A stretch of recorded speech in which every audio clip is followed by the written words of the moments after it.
मेरा विजन कश्मीर के लिए यह है कि मेरे सपनों का कश्मीर बने, जहाँ शांति हो, सुख हो, सब मिल के रहें, जहाँ लोगों की बात सुनी जाए। तो उसी के लिए हम पॉलिटिकल स्ट्रगल कर रहे हैं।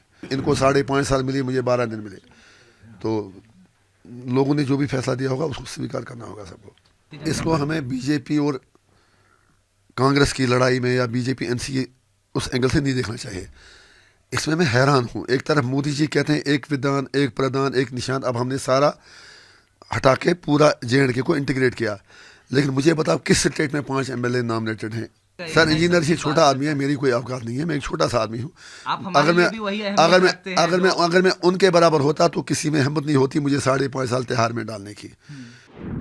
मेरा विजन कश्मीर के लिए है कि मेरे सपनों का कश्मीर बने, जहाँ शांति हो, सुख हो, सब मिल के रहें, जहाँ लोगों की बात सुनी जाए। तो उसी के लिए हम पॉलिटिकल स्ट्रगल कर रहे हैं।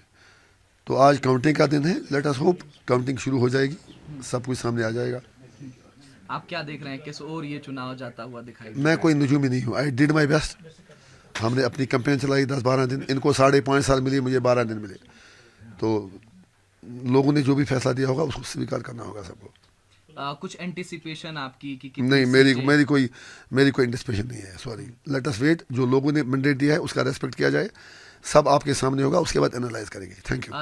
जम्मू कश्मीर नेशनल कॉन्फ्रेंस के अध्यक्ष फारूक अब्दुल्ला साहब की बातचीत हो रही थी ANI से। उन्होंने ये बताया कि हमारे दरवाजे खुले हैं PDP के लिए, अगर PDP सहयोग करना चाहेगी। हालांकि अब मेरी फॉर्मल टॉक नहीं हुई है, लेकिन अगर महबूबा जी ने हमारे लिए अगर इतने अच्छे शब्द इस्तेमाल किए हैं तो हम उनका स्वागत करते हैं। हम मिलकर कश्मीर की बेहतरी के लिए काम कर सकते हैं। सर, वो उनके घर का मामला है। वो एक दिन गुपकार अलायंस बनाते हैं, दूसरे दिन तोड़ते हैं।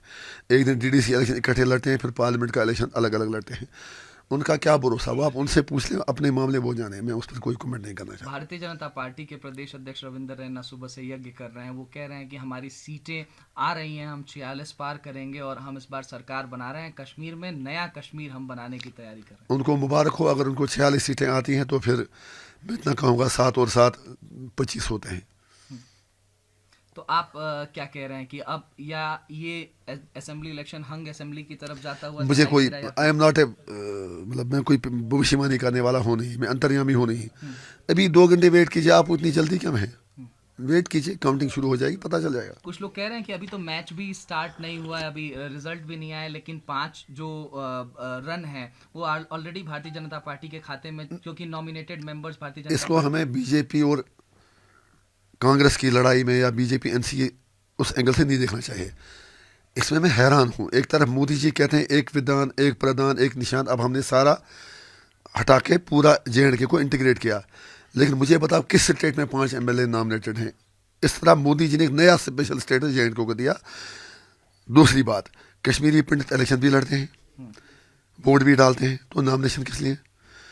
POK रिफ्यूजीज जिनको कहते हैं, उनका वोटिंग राइट भी है, पैकेज भी दिए, सब कुछ किया, तो सीट किस लिए?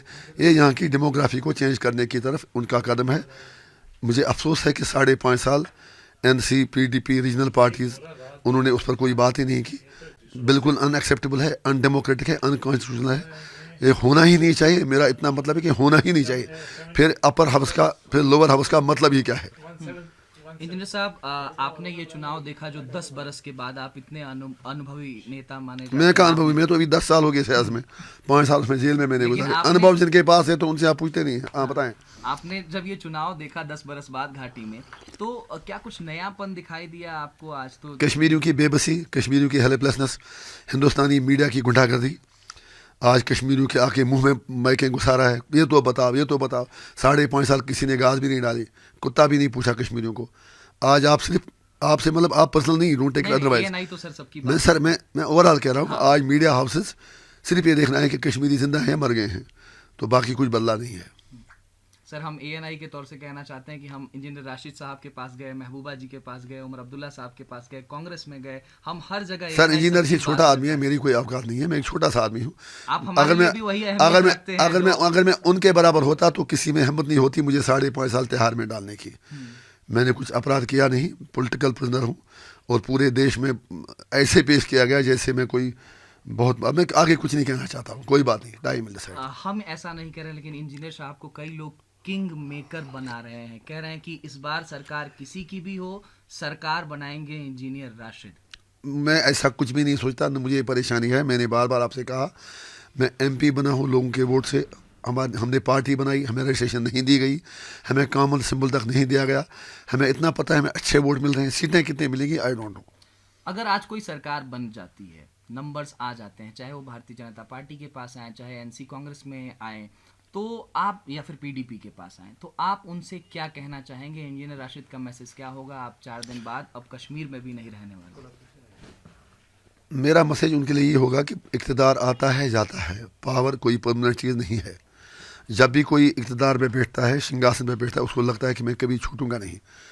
यही रिक्वेस्ट करूंगा हाथ जोड़ के कि मेहरबानी करके जम्मू कश्मीर एक साधारण स्टेट नहीं है। एक तरफ पाकिस्तान है, चाइना है, इंडिया है, बाकी लोग हैं, दुनिया की नज़रें इस पर हैं, स्टेट एक्टर्स हैं, नॉन स्टेट एक्टर्स हैं। कश्मीर के लोगों पर कृपया कीजिए, उन्हें जीने दीजिए, उन्हें सांस लेने दीजिए, उनके अधिकार दीजिए, उनको इंसान समझिए।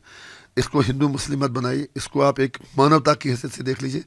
और कश्मीर का जो मुद्दा है, जैसे इंडिया क्लेम करता है POK पर, पाकिस्तान क्लेम करता है इस इंडिया पर, जो भी करना है, अगर जयशंकर जी इस्लामाबाद गए हैं तो सिर्फ दौरे के लिए न जाएं, दुनिया को धोखा न दें। मैं शंघाई कॉन्फ्रेंस के लिए गया, पर्दे के पीछे जो हो रहा है कुछ अच्छा करें, जैसे यहाँ शांति का वातावरण हो और उन मुद्दों पर इलेक्शन लड़ा जाए जहाँ डेवलपमेंट की बात हो, एजुकेशन की बात हो, बाकी चीज़ों की बात हो।